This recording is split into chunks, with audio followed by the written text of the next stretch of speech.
মাছ ধরতে যেত। মাঝে মাঝে জোয়াও তাকে সাহায্য করার জন্য সাথে যেত। আর কত দূর হাঁটবো আমরা? সামনেই তো সেই ভয়ঙ্কর নদী শুরু হয়ে যাচ্ছে। আমাদের ওখানে যাওয়া উচিত নয়, ওখানে বিপদ আছে। আরে আর একটুখানি সামনে চলো, ভালো আর বড় মাছ ওখানেই পাওয়া যায়। জায়গাটা এসেই গেছে। চলো চলো চলো, চলে এসো। মাছ বিক্রি করে আমাদের দিনকাল তো একরকম চলেই যায়, পেট তো ভরেই যায়, কিন্তু আমাদের যদি একটা নিজস্ব সন্তান থাকতো তবে আমাদের এই খালি জীবনটা আরো কত খুশিতে ভরে উঠত। আরে ওই ওপরওয়ালা আমাদের কপালে সন্তানের সুখ লেখেননি। বাচ্চার কথা ভাবলেই আমার মনটা হাহাকার করে ওঠে জোয়া। সন্তান না থাকলে এই দুনিয়ায় মা বাবার কোনো সম্মান থাকে না। তুমি এক কাজ করো, দ্বিতীয় বিয়ে করো। যদি দ্বিতীয় স্ত্রীর ঘরে তোমার সন্তান হয় তবে... আরে না না, এসব কি পাগলের মতো কথা বলছো? আমি কোনো দ্বিতীয় বিয়ে করব না। থামো, আমার কেন জানি মনে হচ্ছে একটা ছোট বাচ্চার কান্নার আওয়াজ আসছে। তুমিও কি শুনতে পাচ্ছ? হ্যাঁ হ্যাঁ, আমিও শুনতে পাচ্ছি। চলো সামনে গিয়ে দেখি ব্যাপারটা কি। চলো। কিন্তু সামনে তো সেই ডোরা বন্যা নদী। আরে একটু সাহস তো করো, বাচ্চার কান্নার আওয়াজ ওখান থেকেই আসছে। চলো।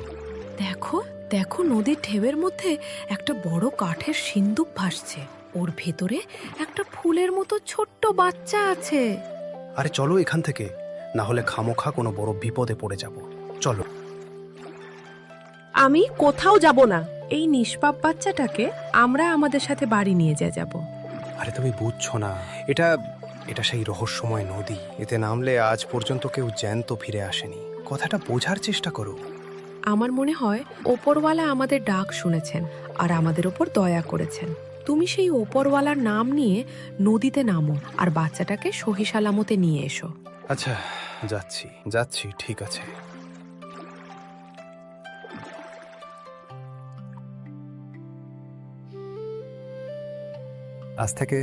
আজ থেকে এই ছোট্ট প্রাণটা আমাদের মেয়ে। তাই না? কত সুন্দর একটা বাচ্চা, একদম রাজকুমারীর মতো। দেখো তো একে। আচ্ছা এবার বলো তো, এই লক্ষ্মী বাচ্চাটার নাম কি রাখা যায়? ও আমাদের অন্ধকার জীবনে আলো নিয়ে এসেছে। ওর নাম নূর রাখাই ঠিক হবে। হ্যাঁ, আজ থেকে নূরকে নিয়ে আমাদের এক নতুন জীবন শুরু হবে। আজ আর আমার মাছ ধরার কোনো দরকার নেই। চলো খুশি মনে বাড়ি ফিরি।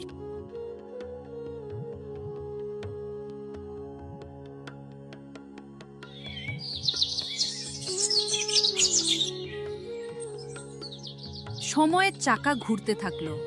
সুলতান তার মেয়েকে নদীতে ফেলে দেওয়ার ঠিক 1 বছর পর এক পুত্র সন্তান লাভ করেন, যার নাম রাখা হয় শাহ নেওয়াজ।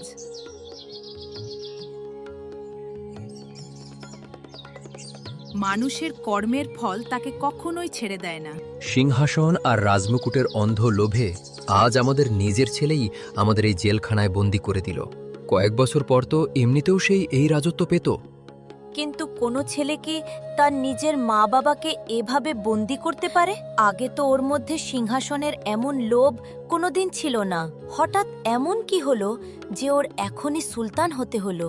আমাদের সব থেকে বড় ভুল ছিল ওর বিয়ে দেওয়া। ওই বিয়ের পরেই ওর মধ্যে এই নোংরা বদল এসেছে। বিয়ের 3 মাসের মধ্যেই সে আমাদের বন্দি করেছে।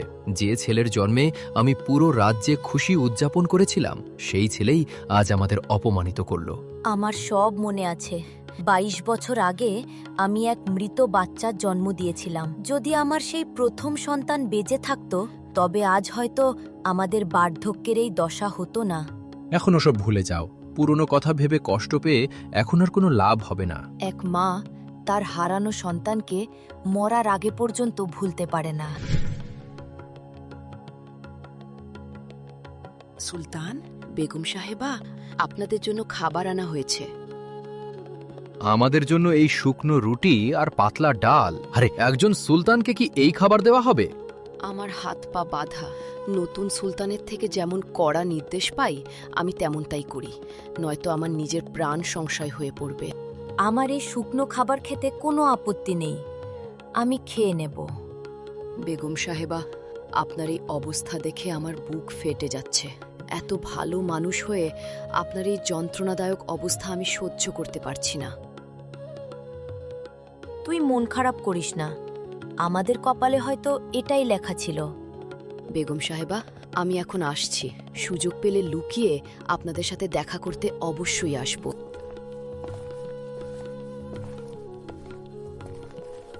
অন্যদিকে 22 বছরের নূর এখন এক অপরূপ সুন্দরী হয়ে উঠেছে। তার রূপ আর সরলতা এমন ছিল যে যে একবার তাকে দেখতো সে আর চোখ ফেরাতে পারত না। আম্মু আব্বু সাত সকালে নদীতে মাছ ধরতে চলে গেছে, আমিও ওনার কাছে যাব। তুই কোথাও যাবি না, সারাদিন এখানে ওখানে প্রজাপতির মতো উড়ে বেড়াস। ঘরে বন্দি থেকে আমি কি করব? আমার তো নদীর ঢেউ, খোলা আকাশ আর পাখিদের সাথে কথা বলতে ভালো লাগে। তোর বয়স এখন 22 বছর হয়েছে। এই বয়সে মেয়েদের এত চঞ্চল হওয়া ঠিক নয়। যখন আমি ছোট ছিলাম তখন তো আপনি আমাকে কোনোদিন বাইরে যেতেই দিতেন না, সব সময় ঘরেই বন্দি করে রাখতেন। একা বাইরে গেলে তোর কোনো ক্ষতি হতে পারত, তাই আমি তোকে যেতে দিতাম না। এখন তো আমি বড় আর বুদ্ধিমান হয়ে গেছি, আমি যদি বাইরে একটু ঘুরি তবে আপনি এত চিন্তা করেন কেন আম্মু? চিন্তা কেন করব না? তুই আমাদের একমাত্র সন্তান। তুই এক মুহূর্তের জন্য আমাদের চোখের আড়াল হলে ভয়ের চোটে আমাদের দম আটকে আসে। আম্মু জানেন, জঙ্গলের ধারে যে রহস্যময় নদীটা বইছে, যখন আমি ওখানে গিয়ে দাঁড়াই তখন তার জলটা অদ্ভুতভাবে চকচক করতে থাকে। তুই ভুল করেও কখনো ওখানে যাস না, ওটা একটা অলক্ষণে নদী। ওখানে গেলে তোর বড় ক্ষতি হয়ে যাবে। আমি তোকে কড়াভাবে বারণ করছি। কিন্তু আম্মু, আমার তো ওখানে দাঁড়িয়ে একটুও ভয় লাগে না, উল্টে আমার মনে হয় নদীর ঢেউগুলো যেন আমাকে ডাকছে। আমি শুধু অবাক হয়ে তাদের দিকে তাকিয়ে থাকি। ওরে আমার আদরের মেয়ে, তুই তো আমাদের সব। যদি তোর কিছু হয় তবে আমরা জ্যান্ত মরে যাব। তুই আমার কসম খা যে আর কখনো ওই নদীর ধারে যাবি না। আচ্ছা আম্মু, যখন আপনি এত করে বলছেন তখন আমি আর কখনো ওখানে যাব না। এদিকে রাজপ্রাসাদে সুলতানের একমাত্র ছেলে শাহনেওয়াজ এখন সিংহাসনে বসেছে। কয়েক মাস আগেই খুব ধুমধাম করে এক নিষ্ঠুর জমিদারের মেয়ে জুলেখার সাথে তার বিয়ে হয়েছে। বিয়ের কয়েকদিন পরেই শাহনেওয়াজ সব ক্ষমতা কেড়ে নিয়েছে। বিয়ের পর তুমি আমাকে একবারও কোথাও ঘুরতে নিয়ে গেলে না, আমাকে বাইরে যেতেই হবে। ওহো, নিয়ে যাব বেগম, নিয়ে যাব। এই তো সবে ক্ষমতা আমার হাতে এসেছে, আগে আমাকে সব বুঝতে তো দাও। মহলে আব্বুর আমলের পুরনো লোকে ভর্তি, ওদের সরিয়ে আমার বিশ্বস্ত লোকেদের আনতে হবে। ঘুরতে যাওয়ার আগে তোমাকে তোমার ওই বুড়ো মা বাবাকে চিরতরে সরিয়ে দিতে হবে। যদি কোনোভাবে ওরা বাইরে বেরিয়ে আসে তবে আমাদের জন্য বিপদ তৈরি হবে।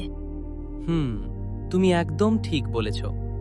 এক কাজ করা যাক, জঙ্গলের পাশে যে ভয়ঙ্কর নদীটা আছে তারই ধারে মা বাবাকে গাছের সাথে বেঁধে ফেলে আসা উচিত।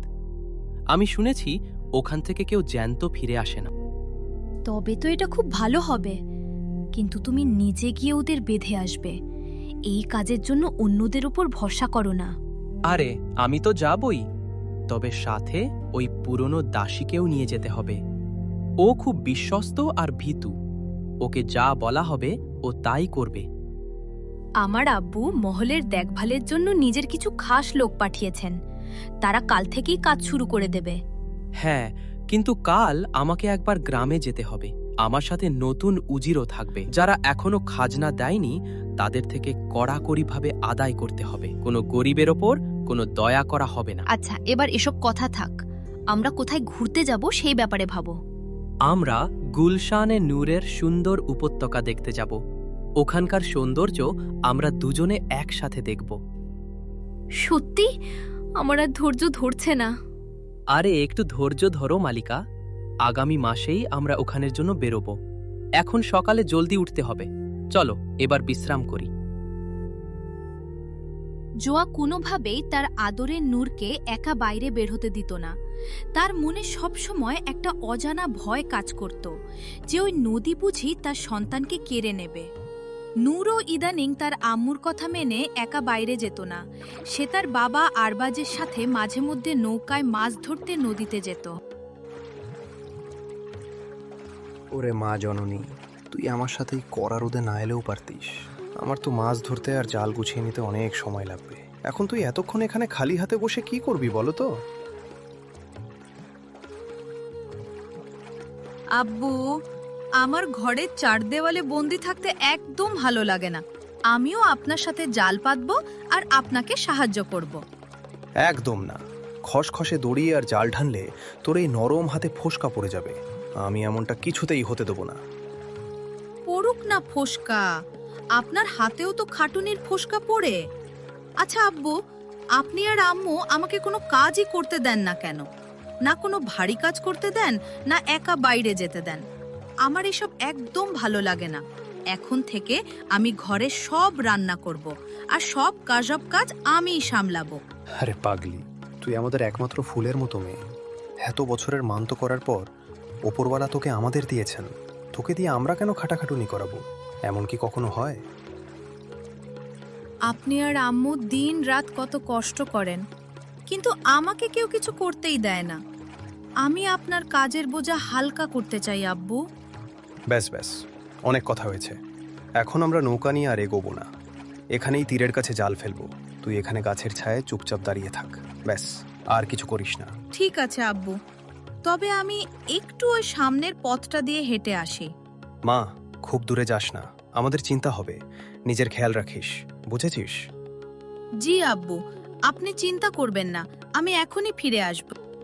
নূর জঙ্গলের সরু পথ দিয়ে কিছুটা দূরে হাঁটছিল। তখনই রাজপ্রাসাদের সেই বুড়ি দাসী ওখান দিয়ে যাচ্ছিল। কে তুই মা? এই জনমানবহীন জঙ্গলে তো কেউ আসে না। তোর মতো সুন্দরী আর ভোলাভালা মেয়েকে এখানে হাঁটতে দেখে মনে হচ্ছে যেন চারদিকে হঠাৎ নূর ছড়িয়ে পড়েছে।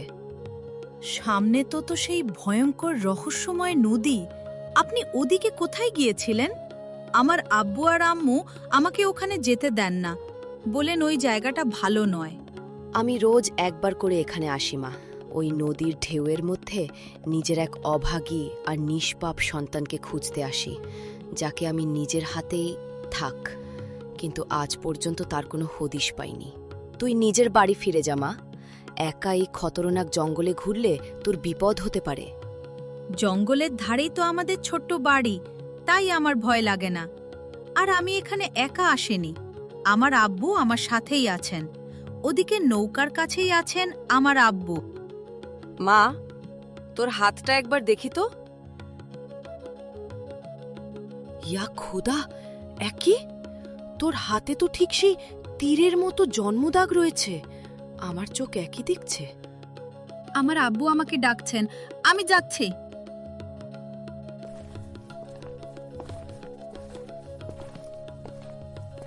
22 বছর আগে যে ফুলের মতো বাচ্চাটাকে আমি বাধ্য হয়ে এই নদীর নিষ্ঠুর জলে ভাসিয়ে দিয়েছিলাম, তার হাতেও ঠিক এই রকম একটা তীরের দাগ ছিল। ইয়া আল্লাহ, এটা কি সেই মেয়েটি?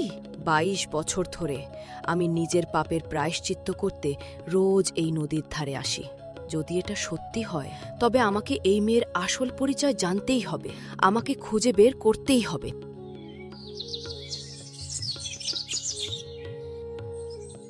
সময় বয়ে চলল। ক্ষমতান নেশায় অন্ধ শাহনেওয়াজ আর তার বউ জুলেখা ঠিক করল যে তারা সুলতান আর বেগমকে জেলের কুঠুরিতেও রাখবে না। তারা ঠিক করল যে মাঝরাতে দাসীর সাহায্যে নিজের মা বাবাকে ওই ভয়ঙ্কর নদীর তীরে নিয়ে গিয়ে গাছের সাথে বেঁধে রেখে আসবে, যাতে বুনো জানোয়ার বা নদীর জাদু তাদের শেষ করে দেয়। এদের খুব শক্ত দড়ি দিয়ে বেঁধে দিয়েছি। এখন এরা এখান থেকে কোনোদিন পালাতে পারবে না। দাসী, চলো এবার আমরা প্রাসাদে ফিরে যাই। ছোট সুলতান, আপনি আগে বাড়ুন, আমি এই আসছি।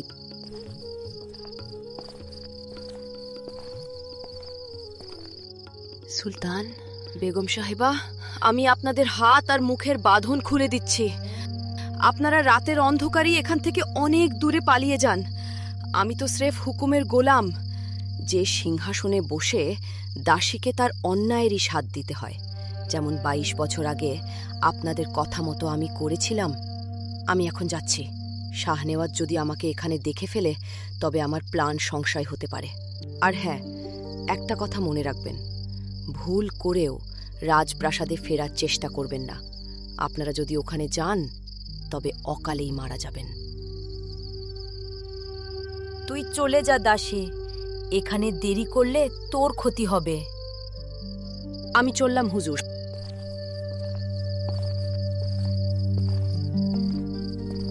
সুলতান, এই দাসী কি বলে গেল? বলছিল যে 22 বছর আগে আপনি কিছু করেছিলেন? বেগম, দাসীর কথা আমি ঠিক বুঝতে পারিনি। বয়সের সাথে ওর মাথাটা গেছে। আমাদের এখান থেকে তক্ষুনি পালাতে হবে। ঘুটঘুটে অন্ধকার, চলো এখান থেকে বেরোই। না, আমি এখান থেকে কোথাও যেতে চাই না। আমি আজকের রাতটা এখানেই কাটাতে চাই। এই নদীর ঢেউগুলো আমাকে নিজের দিকে টানছে। সেই ভয়ঙ্কর রাতে হঠাৎ জঙ্গলের পশুরা অদ্ভুতভাবে চিৎকার করতে লাগলো। পাখিরা এমনভাবে ডানা ঝাপটিয়ে পালাতে লাগলো যেন কোনো অদৃশ্য শক্তি দেখে ভয় পেয়েছে। নিজের কুঁড়ে ঘরে ঘুমিয়ে থাকা নূরও হঠাৎ অস্থির হয়ে উঠল। আম্মু, আম্মু, আমার খুব কষ্ট হচ্ছে। আমি খুব ভয়ঙ্কর একটা স্বপ্ন দেখেছি। আমার মন চাইছে এখনই ঘর থেকে বাইরে পালিয়ে যাই। ওই নদী আমাকে অনবরত ডাকছে। আমি ওখানে যেতে চাই আম্মু। তুই ঘুমের ঘরে জোরে জোরে চিৎকার করছিলি মা। তোর চিৎকার শুনেই আমি আর তোর আব্বু দৌড়ে এলাম। হ্যাঁ মা, আজ বাইরে জঙ্গলের পশু পাখিরাও খুব অদ্ভুত আচরণ করছে। মনে হচ্ছে যেন ওরাও কোনো কারণে খুব শোকাতুর। আচ্ছা, মনে আছে তোমার 22 বছর আগের সেই রাত যখন আমরা নূরকে পেয়েছিলাম? ঠিক এরকমই তুফান আর শোরগোল হয়েছিল। হ্যাঁ, আমার খুব ভালো করে মনে আছে। আজ যেন সবকিছু আবার নতুন করে হচ্ছে। ও আম্মু, আমার সাথে হঠাৎ এমন হচ্ছে কেন? আমি স্বপ্নে দেখলাম যে আপনারা আমাকে কাঁদতে ফেলে কোথাও দূরে চলে যাচ্ছেন। আমি এমন অলক্ষণে স্বপ্ন কেন দেখলাম? আমরা তোকে ছেড়ে কোথায় যাব মা? আমরা তো সব সময় তোর পাশেই আছি। তুই তো আমাদের বেঁচে থাকার একমাত্র সম্বল। আম্মু, আমাকে শুধু একবার ওই নদীর ধারে যেতেই হবে। যদি আমি ওখানে না যাই তবে আমার বুকে খুব ব্যথা হবে। নদীর ওই চকচকে জল আমাকে নিজের কাছে ডাকছে। আমাকে যেতে দাও না। আমি বুঝেছি, যতক্ষণ না তুই ওই নদীর কাছে যাবি তো শান্তি হবে না। চল, আমরা তিনজন একসাথেই যাই। সুলতান আর বেগমকে জঙ্গলে ফেলে আসার পর কয়েকদিন কেটে গেছে। ওদিকে শাহনেওয়াজ আর তার স্ত্রী প্রাসাদের চিন্তা ছেড়ে জঙ্গলে ঘুরতে বেরিয়েছিল। অদ্ভুত, সত্যিই অদ্ভুত। কত সুন্দর দৃশ্য। এখানে এসে মনে হচ্ছে আমি এই শান্তির মধ্যে পুরোপুরি হারিয়ে গেছি। এই সুন্দর মুহূর্তে আমার মনে হচ্ছে আমি দুনিয়ার সব থেকে ভাগ্যবতী নারী। এখন রাজপ্রাসাদে আমাদের ওপর বাধা দেওয়ার মতো কেউ নেই। হ্যাঁ আমার মালিকা, এখন আমার রাজপ্রাসাদের কোনো একঘেয়ে কথা শোনার ইচ্ছে নেই। এখন এই সুন্দর জঙ্গলে শুধু আমি আর তুমি আছি। দেখো, গাছের নিচে কত উজ্জ্বল পাথর পড়ে আছে। আমি এগুলো এখান থেকে নিয়ে যাব আর নিজের ঘরে সাজিয়ে রাখব। আরে এখন নয়, যেদিন আমরা মহলে ফিরে যাব সেদিন নিয়ে যাব। এখন চলো, অন্ধকার হয়ে আসছে, আমাদের তাঁবুর দিকে যাওয়া দরকার। আর একটুক্ষণ থাকি না? দেখো কত ঠান্ডা আর মিষ্টি হাওয়া বইছে। আচ্ছা, তোমার যা ইচ্ছে তেমনটাই হবে। আমরা আর কিছুক্ষণ এখানেই থাকব। ওদিকে সেই ভয়ঙ্কর রাতে যখন আরবাজ, জোয়া আর নূর নদীর ধারে পৌঁছালে, তারা দেখল যে দুজন বৃদ্ধ মানুষ খিদে, তৃষ্ণা আর ভয়ে অজ্ঞান হয়ে পড়ে আছেন। তারা তিনজন মিলে সাথে সাথে মানবতার খাতিরে তাদের উদ্ধার করে নিজেদের ছোট্ট জেলের ঘরে নিয়ে এলো। আপনাদের মতো মানুষদের এই গরিব জেলের ছোট্ট ঘরে খুব কষ্ট হচ্ছে, কিন্তু আমরা কি করব? হঠাৎ করে এর থেকে ভালো কোনো ব্যবস্থা আমরা করতেও পারতাম না। একই কথা বলছো বোন, আমাদের এখানে কোনো অসুবিধা নেই। এতদিন না খেয়ে থাকার পর এই খাবারটুকু আশীর্বাদের মতো লাগছে। তোমরাও এসো আর আমাদের সাথে বসে খাও।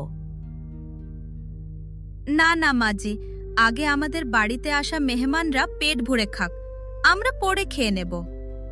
মা, তোর এই মিষ্টি কথা শুনে আমার মনে এক অদ্ভুত পবিত্র অনুভূতি হচ্ছে। তোর সরলতা আর রূপ সত্যি মন কেড়ে নেয়। সত্যি বলছি, এমন ভালো মানুষ আমি জীবনে দেখিনি। আপনারা দুজন তো আমাদের এই পুরো রাজ্যের সুলতান আর বেগম। আমরা আপনাদের চিনতে পেরেছি, কিন্তু আপনাদের এমন করুণ দশা হলো কি করে? কি আর বলবো, আমাদের নিজের ছেলেই সিংহাসনের লোভে আমাদের মৃত্যুর মুখে ঠেলে দিয়েছে। তোমরা যদি সেই তুফানি রাতে না পৌঁছাতে তবে হয়তো আজ আমরা বেঁচে থাকতাম না। কিন্তু তোমার এই মেয়ের মুখ দেখে আমাদের ক্ষতবিক্ষত মন অনেক শান্তি পাচ্ছে। একদম সত্যি বলছেন সুলতান। মানুর, তোর মধ্যে এমন কিছু একটা আকর্ষণ আছে যে তোর কথা শুনলে আমাদের সব দুঃখ ভুলে গিয়ে মনটা খুশিতে ভরে যায়। আপনারা দুজন মন থেকে খুব ভালো মানুষ, তাই আপনাদের আমার কথা ভালো লাগছে। এখন আমরা অনেক বিশ্রাম করেছি, এবার আমাদের যেতে হবে। আমরা আর কতদিন তোমাদের মতো গরিবদের ওপর বোঝা হয়ে থাকব? আপনারা কোথাও যাবেন না হুজুর। আপনার ছেলে বাইরে নিজের গুপ্তচর পাঠিয়ে রেখেছে। বাইরে বেরোলেই আপনাদের সাথে আবার কোনো অঘটন ঘটতে পারে। হ্যাঁ আম্মু, একদম ঠিক বলছে।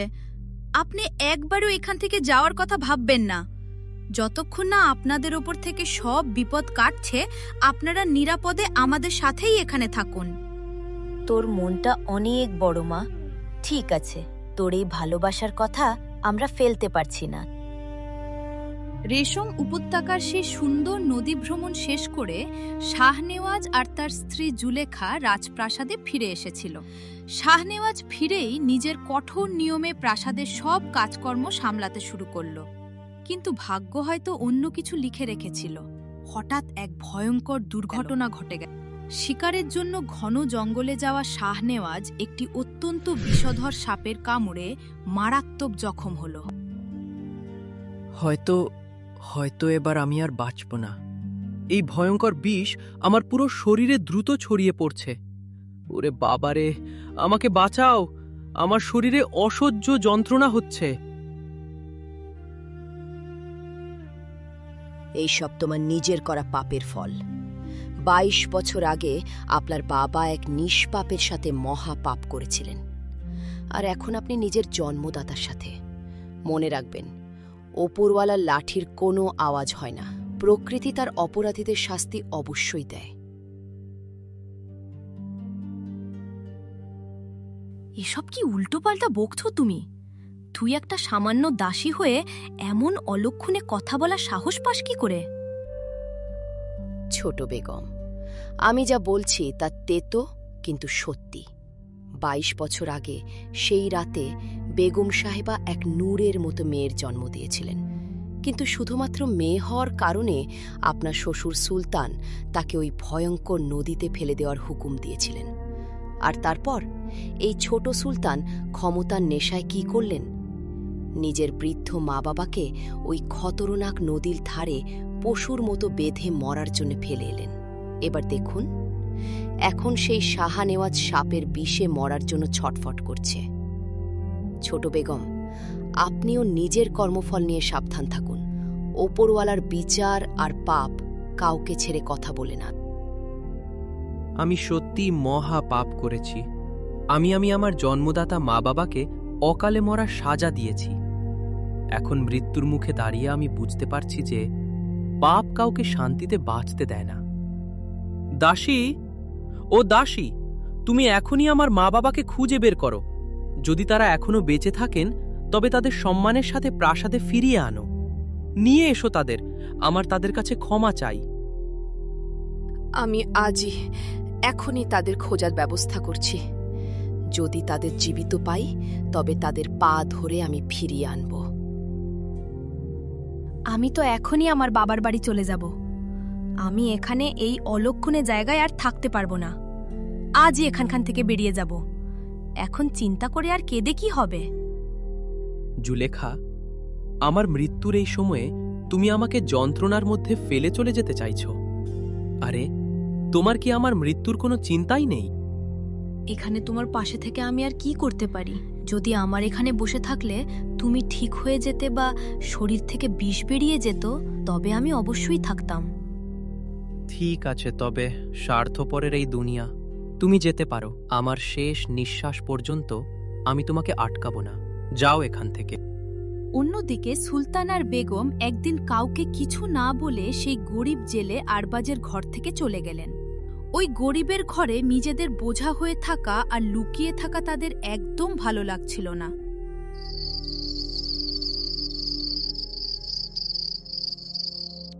আরবাজ, যখন থেকে ওই দুজন অতিথি আমাদের বাড়ি থেকে চলে গেছেন, তখন থেকে আমাদের নূর খুব মনমরা আর চুপচাপ হয়ে গেছে। ও ঠিক মতো খাওয়া দাওয়াও করছে না। যে মেয়ে পুরো বাড়িতে পাখির মতো কিচিরমিচির করত, চঞ্চল ছিল, সে এখন একদম চুপচাপ আর গুমসুম হয়ে গেছে। আরে ওই দুজন বৃদ্ধ মানুষের মধ্যে এমন কি জাদু আছে যে আমাদের ফুলের মতো মেয়েটা এমন পাগল হয়ে গেল? কেন ওদের জন্য রাত দিন এত অস্থির হচ্ছে? এর পিছনে আসল রহস্যটা কি জোয়া? এমন নয় তো ওদের সাথে আমাদের নূরের কোনো পুরনো বা রক্তের সম্পর্ক আছে? আরে তুমিও কেমন পাগলের মতো কথা বলছো? আরে বাবা, এই মেয়ে আমাদেরই মেয়ে। একে আমরা নদী থেকে পেয়েছি। এই দুনিয়ায় আমাদের ছাড়া ওর আর কারো সাথে কোনো সম্পর্ক নেই। আর যদি দরকার পড়ে তবে আমরা সব কিছু ছেড়ে এখান থেকে অনেক দূরে চলে যাব, অন্য কোনো গ্রামে গিয়ে থাকব। হ্যাঁ, তুমি ঠিকই বলেছ আরবাজ। আমরা কোনোভাবেই আমাদের নূরকে হারাতে পারবো না।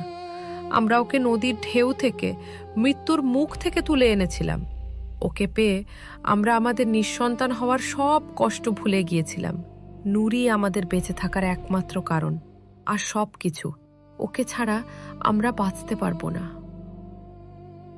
ঠিক আছে, তবে কালকেই রাতের অন্ধকারে আমরা সব গুছিয়ে এখান থেকে চিরতরে দূরে চলে যাব।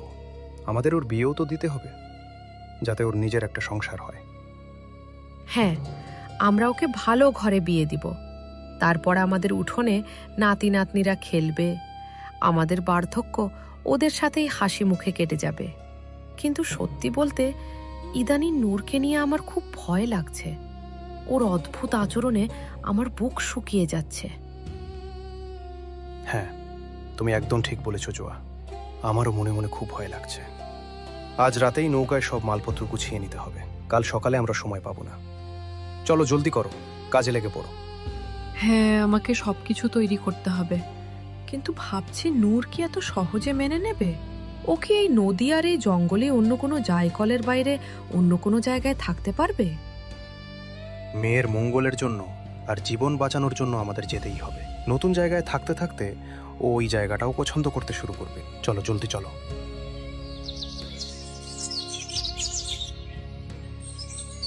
শাহনেওয়াজকে সাপে কাটার পর সেই দাসী পাগলের মতো সুলতান বেগমকে পুরো জঙ্গলে হন্যে হয়ে খুঁজছিল। এরই মধ্যে প্রাসাদে শাহনেওয়াজ যন্ত্রণায় ছটফট করতে করতে মারা যায়। দাসী জঙ্গলে ঘুরতে ঘুরতে অবশেষে সেই জেলে আরবাজের ঘরে পৌঁছায়। আরে মা, তুই তুই এখানে? জি, এটা তো আমাদেরই বাড়ি, কিন্তু আপনি এমন দিশেহারা অবস্থায় এখানে কেন এসেছেন? আমি অনেক দিন ধরে পাগলের মতো আমার সুলতান বেগমকে এই জঙ্গলে খুঁজছি। আজ সারা জঙ্গল তোলপাড় করতে করতে ভাগ্য আমাকে তোর এই বাড়ি পর্যন্ত নিয়ে এলো। ওনারা তো কিছুদিন আগে আমাদের এখানেই ছিলেন। তারপর একদিন কাউকে কিছু না বলে চুপচাপ চলে গেলেন। তুই কি তোর মা বাবাকে এখানে বাইরে ডাকতে পারবি মা? হ্যাঁ, আমি এখনই ডাকছি।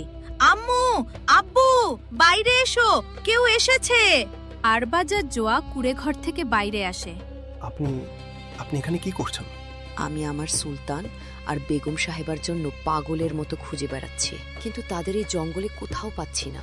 ওনাদের একমাত্র ছেলে শাহনেওয়াজ সাপে কাটার যন্ত্রণায় মারা গেছে। মরার আগে সে শুধু একবার নিজের জন্মদাতা মা বাবার সাথে দেখা করতে চেয়েছিল, ক্ষমা চাইতে চেয়েছিল, কিন্তু সেই হতভাগারা আমাকে কোথাও দেখা দিলেন না। ওনারা দুজনে কিছুদিন আমাদের এখানে নিরাপদে ছিলেন। এখন ওনারা কোথায় গেছেন তা আমরা জানি না। আপনারা কি ওপরওয়ালাকে সাক্ষী রেখে আমাকে একটা সত্যি কথা বলবেন? সত্যি করে বলুন তো, এই মেয়েটা কি, এটা কি সত্যি আপনাদের নিজের মেয়ে? আপনি সব কি আজে বাজে কথা বলছেন? এ আমাদেরই মেয়ে, আমাদের একমাত্র প্রাণ। আপনি এখন এখান থেকে যেতে পারেন। আমি আপনাদের অনেক আগে থেকেই চিনি জেলে ভাই। যতদূর আমার খবর আছে আপনাদের নিজের কোনো সন্তান ছিলই না। তবে রাতারাতি সুন্দরী মেয়ে কোত্থেকে এলো? ওর এই নরম হাতে সেই তীরের মতো জন্ম দাগটা আছে। ওই দাগ দেখেই আমি সেদিন বুঝে গিয়েছিলাম যে ও আপনাদের নিজের মেয়ে নয়। আরে আপনি কি সব ফালতু আর মিথ্যে কথা বলছেন? আমাদের আপনার এই বানানো গল্প শোনার কোনো ইচ্ছে নেই। যান এখান থেকে। আম্মু, আব্বু, এই মহিলা কি বলছেন? সত্যি কি আমি আপনাদের মেয়ে নই? মা, তুই ওনার কথা একদম কান দিস না। এই মহিলা নিজের দুঃখে যা নয় তাই বকছেন। আমি কোনো কথাই বাতাসে বলছি না। ওপরওয়ালাকে ভয় পান। আর যেটা সত্যি সেটা এই বাচ্চাকে জানিয়ে দিন। যেটা সত্যি আমরা সেটাই বলছি। হ্যাঁ, এটাই সত্যি। ঠিক আছে, আমি এখন সুলতান বেগমকে খুঁজতে আবার জঙ্গলে যাচ্ছি, কিন্তু আমি এই সত্যিটা সাথে নিয়েই আবার ফিরে আসব। আমিও আপনার সাথে এই জঙ্গলে ওই সুলতান বেগমকে খুঁজতে যাব। সুলতানার বেগম সেই গরিব জেলের বাড়ি থেকে লুকিয়ে পালানোর পর জঙ্গলের মাঝখানে এক বিশাল বটগাছের নিচে খিদে তৃষ্ণায় ক্লান্ত হয়ে বসেছিলেন। ওরে বেগম, আমরা জীবনে যে মহা পাপ করেছি, আজ তারই ভয়ঙ্কর সাজা আমাদের পেতে হচ্ছে। কিন্তু সবথেকে বড় দুঃখ হলো যে একদম নির্দোষ হয়েও আমার পাপাপের সাথে সাথে তুমিও এই সাজা পাচ্ছ। আমি আর তোমার এই কষ্ট সহ্য করতে পারছি না। আপনি আপনি এমন কি মহা অপরাধ করেছিলেন সুলতান? আমাকে আজকে বলে দিন। আমি বলছি বেগম সাহেবা যে উনি আপনার সাথে কি মহা অপরাধ করেছিলেন। 22 বছর আগে সেই ভয়ঙ্কর রাতে আপনি এক জীবিত, সুন্দর আর ফুলের মতো রাজকন্যার জন্ম দিয়েছিলেন, কিন্তু আপনার জ্ঞান ফেরার ঠিক আগেই সেই নবজাতক শিশুকে ওই ভয়ঙ্কর নদীতে ফেলে দেওয়ার হুকুম দেওয়া হয়েছিল। এই ঘিন কাজটা অন্য কেউ নয়, আমাকে দিয়ে জোর করে করানো হয়েছিল। যদি আমি হুকুম না মানতাম তবে সুলতান সেই রাতেই আমাকে শেষ করে দিতেন। সেই দিন প্রচণ্ড বৃষ্টির মধ্যে আমি একটা কাঠের টুকরিতে আপনার নিষ্পাপ বাচ্চাকে রেখে ওই নদীর ঢেউয়ে ভাসিয়ে দিয়েছিলাম। তখনই হঠাৎ আরবাজ আর জুয়া নূরের সাথে দিশেহারা অবস্থায় সেখানে পৌঁছায়। আর এই নূরই আপনাদের সেই হারিয়ে যাওয়া মেয়ে সুলতান। হ্যাঁ, 22 বছর আগে সেই তুফানি রাতে আমরা আমাদের নৌকা নিয়ে নদীর ধারে গিয়েছিলাম। তখন আমরা ঢেউয়ের মধ্যে থেকে সেই ঝুড়িতে একটা বাচ্চার কান্নার আওয়াজ শুনি। আমরা তাকে তুলে বাড়ি নিয়ে যাই আর তারপর নিজের আপন সন্তানের মতো জান দিয়ে বড় করেছি। ইয়া আল্লাহ, নূর সত্যি তোমার, আমাদের মেয়ে? এসব আজ আমি কি শুনছি? আমার আসল পরিচয় কি? হ্যাঁ আমার মা, তুই যা শুনছিস সেটাই ধ্রুব সত্য। আর একটা কথা সুলতান, আপনার ছেলে শাহনেওয়াজ বিষধর সাপের কামড়ে যন্ত্রণায় মারা গেছে। হয়তো ওপরওয়ালার এটাই ছিল ন্যায় বিচার। আমি যে মহা পাপ করেছি, জীবনের শেষ লগ্নে তার ভয়ঙ্কর সাজা পাচ্ছি। বেগম সাহেবা আর আমার ফুলের মতো মেয়ে নূর, আমরা আপনাদের দুজনের কাছে হাত জোর করে ক্ষমা চাইছি। আমরা জানি যে আমরা ক্ষমার যোগ্য নই, কিন্তু তবুও একজন গুনাহগারকে ক্ষমা করে দাও। আর নূর মা, আমরা তোমাকে আমাদের সাথে তোমার আসল বাড়ি রাজপ্রাসাদে ফিরিয়ে নিয়ে যেতে চাই। হ্যাঁ আমার মা, আমার গর্ভের ধন এবার আমাদের সাথে নিজের ঘরে চলো। না, একদম না। আমি আমার এই মা বাবাকে ছেড়ে এই দুনিয়ায় কোথাও যাব না। মনে রাখবেন, শুধু জন্ম দিলেই কেউ মা বাবা হয়ে যায় না। যারা আমাকে জীবন দিয়েছে, আমাকে মৃত্যুর মুখ থেকে বাঁচিয়েছে আর খাইয়ে পরিয়ে বড় করেছে, তারাই আমার কাছে সব। আপনারা আপনাদের রাজপ্রাসাদে ফিরে যান। তুই একদম ঠিক বলেছিস মা। এখন থেকে তোর এই মা বাবা আরবাজ আর জোয়াও পূর্ণ সম্মানের সাথে রাজপ্রাসাদে আমাদের সাথেই থাকবেন। আমরা সবাই মিলে এক পরিবারের মতো ওই প্রাসাদেই থাকব।